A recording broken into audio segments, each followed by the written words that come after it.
오늘 선포해 주실 말씀은 마태복음 24장 1절로 14절 말씀입니다. 신약성경 41페이지입니다. 함께 봉독하겠습니다. 예수께서 성전에서 나와서 가실 때 제자들이 성전 건물들을 가리켜 보이려고 나오니 대답하여 이르시되 너희가 이 모든 것을 보지 못하느냐? 내가 진실로 너희에게 이르노니 돌 하나도 돌 위에 남지 않고 다 무너뜨려지리라. 예수께서 감람산 위에 앉으셨을 때에 제자들이 조용히 와서 이르되 우리에게 이르소서 어느 때에 이런 일이 있겠사오며 또 주의 임하심과 세상 끝에 있는 무슨 징조가 있사오리까? 예수께서 대답하여 이르시되 너희가 사람의 미혹을 받지 않도록 주의하라. 많은 사람이 내 이름으로 와서 이르되 나는 그리스도라 하여 많은 사람을 미혹하리라. 난리와 난리 소문을 듣게 너희는 삼가 두려워 이런 일이 있어야 하되 아직 끝은 아니니라. 민족이 민족을 나라가 나라를 대적하여 일어나겠고 곳곳에 기근과 지진이 있으리니 이 모든 것은 재난의 시작이니라. 그때 사람들이 너희를 환난에 남겨주겠으며 너희를 죽이리니 너희가 내 이름 때문에 모든 민족에게 미움을 받으리라. 그때 많은 사람이 실족하게 되어 서로 잡아주고 서로 미워하겠으며 거짓 선지자가 많이 일어나 많은 사람을 미혹하겠으며 불법이 성함으로 많은 사람의 사랑이 식어지리라. 그러나 끝까지 견디는 자는 구원을 얻으리라. 이 천국 복음이 모든 민족에 지금 온 세상에 전파되리니 그제야 끝이 오리라. 아멘.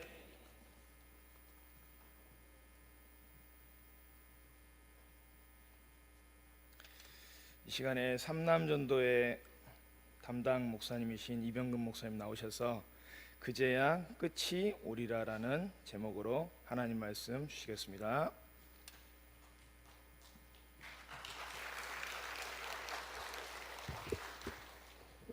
축도할 시간이 10분밖에 안 남은 것 같습니다.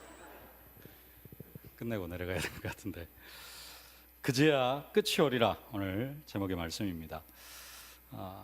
이 세상 역사의 끝은 모든 민족에게 복음이 증거되어지면은 그때 이 세상 역사의 끝이 온다고 그렇게 말씀하고 있습니다.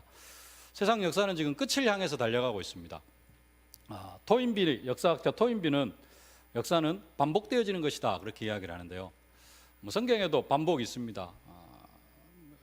그 사사기 같은 경우에는 계속해서 반복이 되어집니다. 하나님 앞에 회개하고 그러면은 하나님께서 또 사사 보내주시고 싸워서 승리하고 평안을 누리다가 또 타락하고 이게 사사 13명 흘러가는 동안 계속해서 반복이 되어지거든요.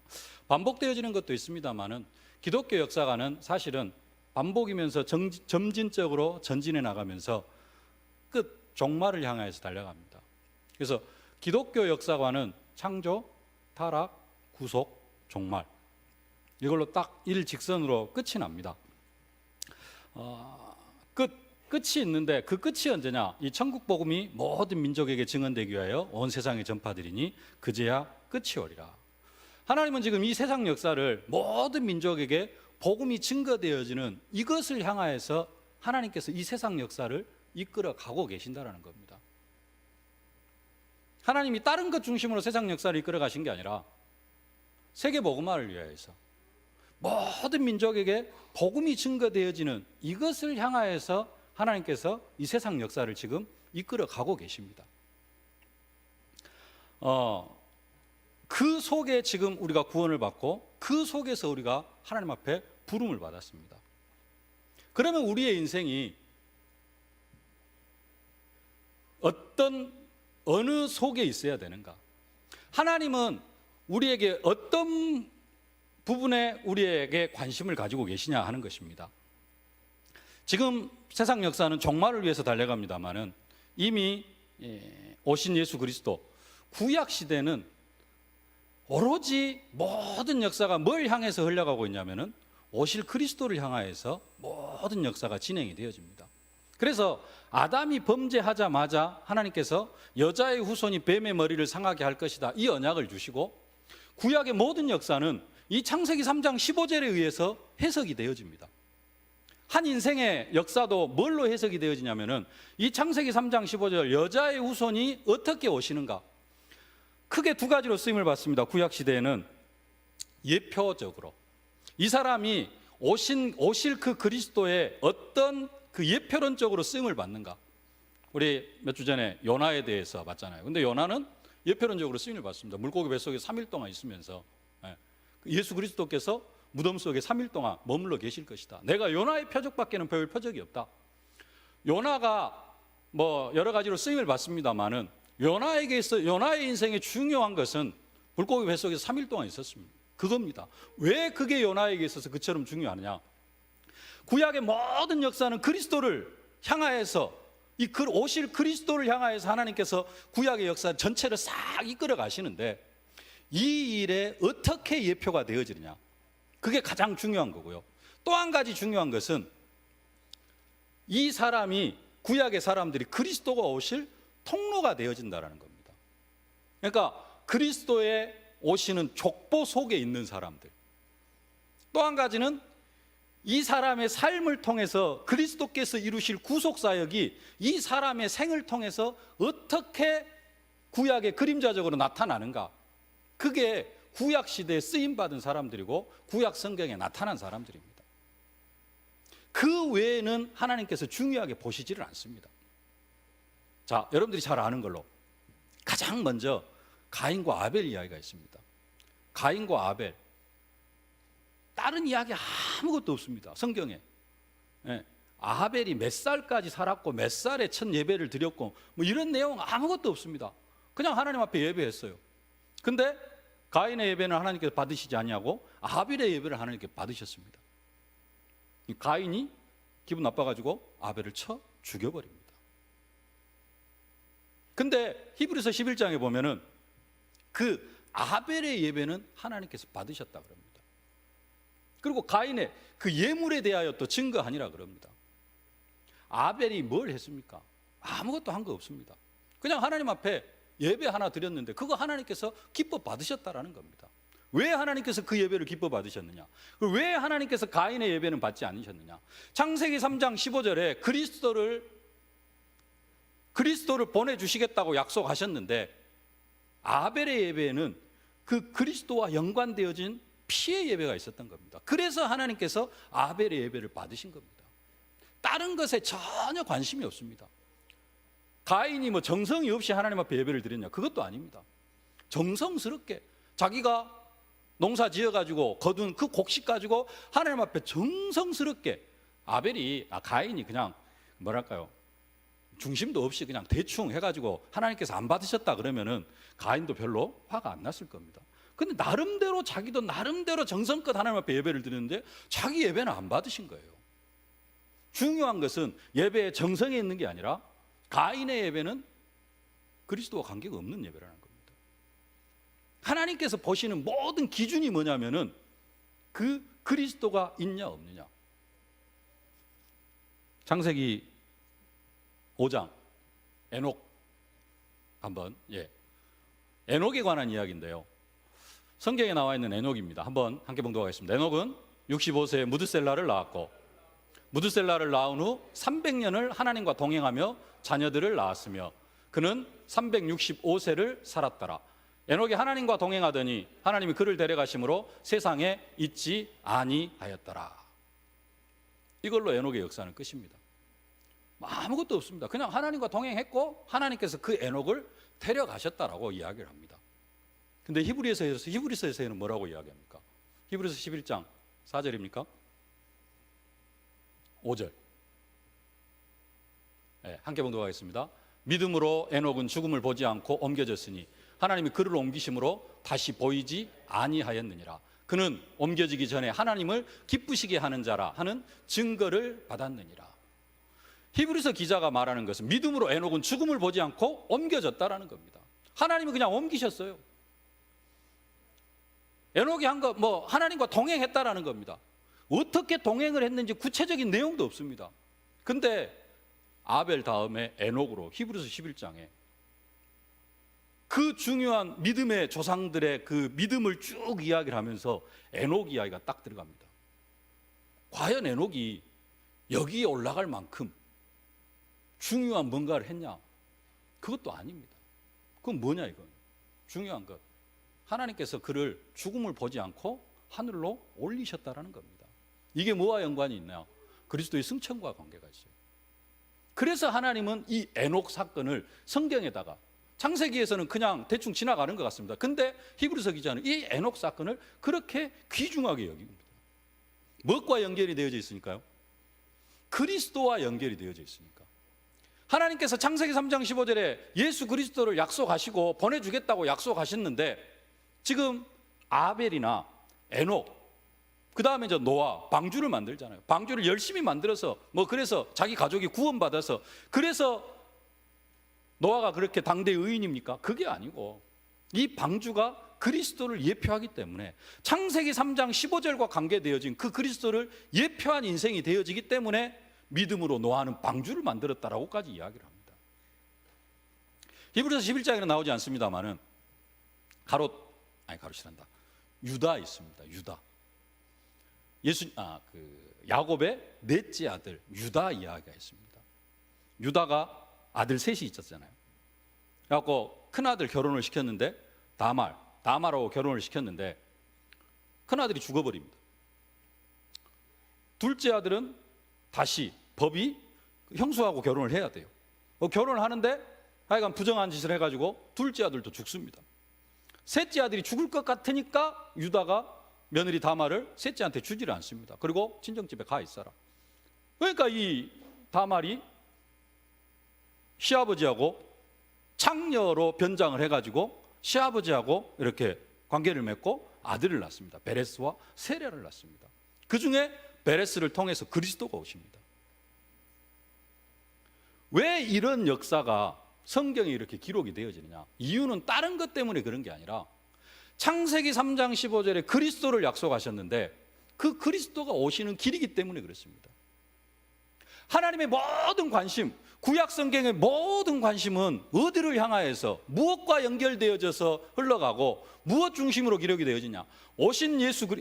이미 오신 예수 그리스도, 그 그리스도의 구속 사역과 어떤 연관성이 있느냐? 그리고 어떤 사람이 어떤 방법을 통해서 어떤 사람들을 통하여서 그 그리스도가 오셨는가? 그 사람들의 윤리, 도덕 이런 관점이 아니고 모든 게 뭘로 연결이 되어지냐면은 그리스도로 연결이 되어집니다. 그리고 그들의 인생은 그리스도로 해석이 되어집니다. 그리스도와 관계가 없는, 구약 성경에 그리스도와 관계가 없는 인생들은 별 의미가 없습니다. 아무리 부정한 짓을 했어도 그리스도에 오실 통로가 되어지면은 누굽니까? 기생 라합.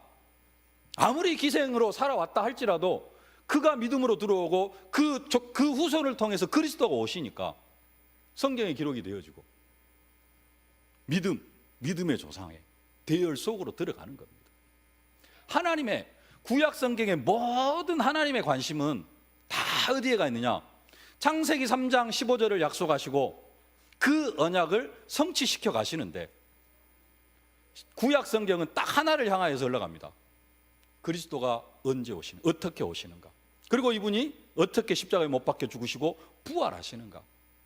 이거 하나를 향하여서 계속해서 모든 역사가 진행이 되어져 가고, 이것 중심으로 구약의 모든 역사가 진행이 되어져 가고, 이 일에 쓰임 받은 사람 크게 두 가지, 예표론적으로 그리스도의 십자가와 부활, 순환 이런 것. 그래서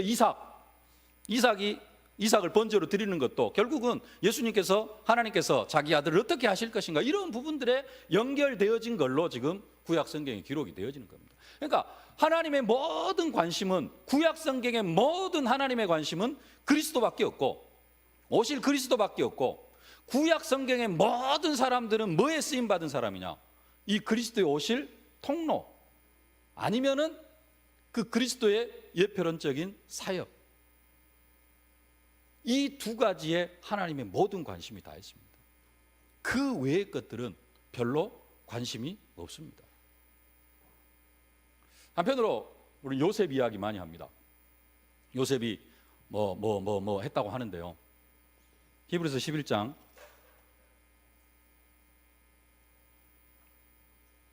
21절 야곱 이야기고 22절이 요셉 이야기입니다. 21절부터 한번 보겠습니다. 함께 봉독하겠습니다. 믿음으로 야곱은 죽을 때 요셉의 각 아들에게 축복하고 그 지팡이 머리에 의지하여 경배하였으며, 믿음으로 요셉은 임종시에 이스라엘 자손들이 떠날 것을 말하고 또 자기 뼈를 위하여 명하였으며, 믿음으로 요셉이 임마누엘의 축복을 누리고 애굽의 총리가 되어지고 요셉의 생애를 쫙 정리하면서 22절 봐보세요. 요셉의 생애를 딱 한마디로 정리합니다. 근데 다른 부분 하나도 없습니다. 뭔만 나옵니까? 자기 뼈를 위하여 명하였으며 그럽니다. 요셉이 믿음으로, 가장 믿음으로 한 게 뭐냐면은 임종시에 이스라엘이 자손들이 떠날 것을 말하고 또 자기 뼈를 위하여 명하였으며, 뭐 해라? 내 뼈 가지고 가나안 땅으로 들어가라 그래요. 내 뼈 애굽에다가 묻지 말고 혹시 애굽에다가 묻었다 할지라도 난중에 나갈 때 내 뼈 어디로 가지고 가라? 가나안 땅에 갖다 묻어라 그럽니다. 한 가지 더, 가나안 땅. 어디로 오셔야 돼요? 그리스도가 가나안 땅으로 오셔야 됩니다. 히브리서 11장에 다른 축복들 이야기하지 않습니다. 그냥 딱 한 가지 요셉의 생애에 대해서는 자기 뼈를 향하여서 명하였어요. 내 뼈 좀 가지고 나가라. 그 요셉의 중심은 뭐냐면은 그리스도 오실 땅을 바라본 겁니다. 아브라함에게, 수요일날 말씀드렸죠. 아브라함에게는 두 가지 큰 약속, 큰 민족과 가나안 땅, 두 가지 약속하셨습니다. 아브라함의 생애 다른 것으로 해석이 안 되어집니다. 딱 두 가지, 큰 민족. 75세에서부터 100세까지 나 아들 필요 없어, 아들 필요 없어요, 아들 필요 없어요. 다메섹 엘리에셀이면 됩니다, 이스마엘이면 됩니다, 누구면 됩니다, 누구면 됩니다. 나 아들 필요 없어요. 불신앙하는 이스라엘. 아브라함 100세 딱 아들 낳고 믿음으로 쫙 나가는. 그리고 나서 아들 결혼시키고 인생 끝납니다. 무슨 통로로? 그리스도 오실 통로로. 딱 한 가지입니다. 많은 히브리서 11장에 아브라함에 대해서 다른 거 이야기하지 않습니다. 아들 낳고, 한번 집에 가서 읽어보시길 바랍니다. 아브라함에 대해서 히브리서 11장이 뭐라고 정리하고 있는가? 아들을 낳고, 사라도 아들을 낳을 수 없는 중에 아들을 낳았다, 이거 이야기합니다. 왜 사라를 그렇게 아들을 못 낳게 했습니까? 그리스도가 그런 인간의 방법으로는 도저히 올 수 없는, 근데 그 일에 사라가 예표론적으로 쓰임을 받았습니다. 목사님께서 우리 부교육자들한테 설교학 이야기를 하면서 모든 메시지에 그리스도가 들어가야 된다. 그게 왜 그러냐면은 구약 성경은 다 이 일에 쓰임 받았기 때문에 그렇습니다. 모든 인물들이. 아니면 이제 그 일에 쓰임 받는 사람들의 어떤 그 들러리로 쓰임 받는 몇 사람들, 아니면 거기에 이제 반대하면서 불신앙하면서 대적하는 사람들로 나오는 것이 답니다. 그렇기 때문에 모든 설교에서 맞습니다. 그리스도가 선포가 되어져야 됩니다. 왜냐하면은 모든 성경의 인물들을 통하여서 그리스도가 예표되어지고 그 사람들을 통하여서 그리스도가 오시기 때문에 그렇다는 겁니다. 다시 정리하겠습니다. 창세기 3장 15절에 하나님께서 여자의 후손을 약속하시고 2000년 전에 그리스도가 오실 때까지 구약의 모든 인물들은 쓰임받는 내용이 뭐냐? 그리스도가 오실 통로, 아니면은 그리스도가 이 땅에 오셔가지고 이루실 그 사역에 대한 예표론적으로 쓰임을 받았다는 겁니다. 중요한 것은, 그러면은 지금 이 시대에 우리는 하나님 앞에서 어쩌라는 겁니다. 우리는 여러 가지 생각들을 많이 합니다. 자식도 키워야 되고, 산업도 해야 되고, 뭣도 해야 되고, 뭣도 해야 되고, 뭣도 해야 되고. 아벨이 아까 다른 일 많이 했습니다. 그러나 성경에 딱 기록되어진 건 뭐밖에 없느냐? 하나님 앞에 제사 한번 드리고 피 제사 드리고 순교한 내용밖에 없습니다. 하나님은 우리의 인생을 100세 시대라고 하는데 90살까지 산다고 하십시다. 하나님께서 내 인생의 어떤 부분에 관심을 가지시냐는 겁니다. 아브라함 75세 때 부름을 받았습니다. 180입니까? 185입니까? 180세까지인가 아브라함이 삽니다. 그러면은 105년을 믿음 안에서 살았습니다. 근데 25년은요, 아무 의미 없는 삶을 살았어요. 하나님 앞에 의미 없는 삶을 살았습니다. 우리는 잘못하면은 우리의 인생이 막 열심히 합니다. 이것도 하고 저것도 하고 저것도 하고. 근데 하나님의 관심은 그럼 어디에 있느냐? 지금 하나님의 관심은 오늘 함께 읽은 마태복음 24장 14절 말씀 한 절만 읽어야 되는데, 앞에 나와서 성경 봉독하신 분이 한 절 딱 읽고 들어가면 너무 좀 더 서운해 하시는 것 같아서 1절부터 다 읽게 했는데, 핵심 구절은 마태복음 24장 14절입니다. 이 천국 복음이 모든 민족에게 증언되기 위해 온 세상의 끝이 오리라. 하나님은 지금 이 세상 역사를 저거 하나를 향하여서 이끌어가고 계십니다. 그러면은 우리의 인생에 하나님은 어떤 부분에 관심을 가지냐는 겁니다. 내가 자식 키우고 뭐 하고 뭐 자식도 이제 진짜 복음 가진 전도자로 키워야 되겠다, 이렇게 해가지고 열심히 기도하면은 거기에 대해서 하나님께서 또 뭐 다른 해석이 있을 수 있겠습니다만은, 육신적으로 막 잘 키우고 하나님은 거기에 전혀 관심이 없으시다는 겁니다. 성경에 기록되어지면은, 내 이야기가 성경에 기록되어진다면은 얼마만큼이나 차지할까요? 내가 지금 모든 민족에게 복음이 증언되어지는 일에 사실은 얼마만큼 쓰임 받고 있느냐, 이게 하나님의 관심이라는 겁니다. 그것이 아니면은 하나님은 우리의 인생에 아예 관심이 없어요.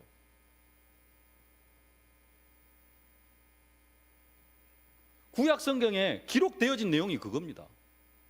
많은 부분들 이야기하지 않습니다. 그리스도와 관계되어진 부분이 얼마만큼 있었는가. 지난주에 엘리야 봤습니다. 엘리야가 예수님 변화산에 나타났을 때 엘리야도 나타나고 모세도 나타나고. 엘리야, 중요한 것은 엘리야를 통하여서 처음으로 구약시대에 죽었다 살아난 사람이 나타나요. 부활 사상을 신겨줍니다. 엘리야와 엘리사를 통하여서. 그리고 엘리야를 통하여 엘리야가 승천을 합니다. 에녹과 함께. 부활과 승천이 엘리야를 통해서 이스라엘 백성들에게 심겨집니다. 그것 때문에 자연스럽게 초대교회가 부활과 예수님의 승천을 받아들이는 겁니다.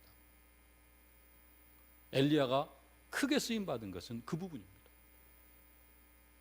나는 이 천국 복음이 모든 민족에게 증언되게 하여 온 세상에 전파되리니 그제야 끝이 오리라. 여기에 내가 어떻게 하나님 앞에 쓰임 받고 있는가? 이것은 다시 이야기하면은 그리스도의 재림을 준비하는 겁니다. 구약 시대 모든 사람들은 그리스도의 초림에 쓰임 받은 사람이고 그리스도의 초림에 예표론적으로 쓰임 받는 사람입니다. 이제는 내가 마태복음 1장에 나와 있는 족보, 그리스도의 오시는 길로 쓰임 받는 사람입니다. 이제는 내가 어떤 일에 쓰임 받아야 되느냐? 그리스도의 재림을 준비하는 사람. 나를 통하여서 그리스도의 재림이 어떻게 앞당겨지는가? 아니면은 그리스도가 재림하려고 하면은 나를 통하여서 모든 민족에게 복음이 증거되어져야 되는데, 온 세상에 복음이 전파되어져야 되는데 내가 지금 이 일에 어떻게 쓰임 받고 있는가? 한 가지는 더. 이 일을 하나님께서 우리를 통하여서 이루시기 위하여서 하나님께서 뭘 사용하시냐? 교회를 사용하십니다. 구약에 두 가지로 이야기했죠. 아까 예표론적으로, 그리스도의 사역에 대한 예표론적으로, 또 한 가지는 그리스도가 오시는 통로로. 우리도 마찬가지입니다. 지금 이 시대에 그리스도가 다시 오셔야 되는데, 그리스도가 다시 오시려고 하면은 복음이 증거되어져야 됩니다. 그래서 내가 증인의 사명을 감당해 나가면서 나를 통하여서 복음이 전파되어져야 됩니다. 내 옆집 사람에게 전파되어져야 되고, 멀리는 다른 민족에게 복음이 전파되어져야 됩니다. 필리핀으로, 싱가포르로, 태국으로, 동남아시아로, 아프리카로 복음이 전거되어지는 일에 쓰임을 받아야 되는데 내가 이 일에 어떻게 쓰임을 받고 있는가? 하나님은 여기에 관심이 있으시다는 겁니다. 하나님은 딴 데 관심 있는 게 아니에요.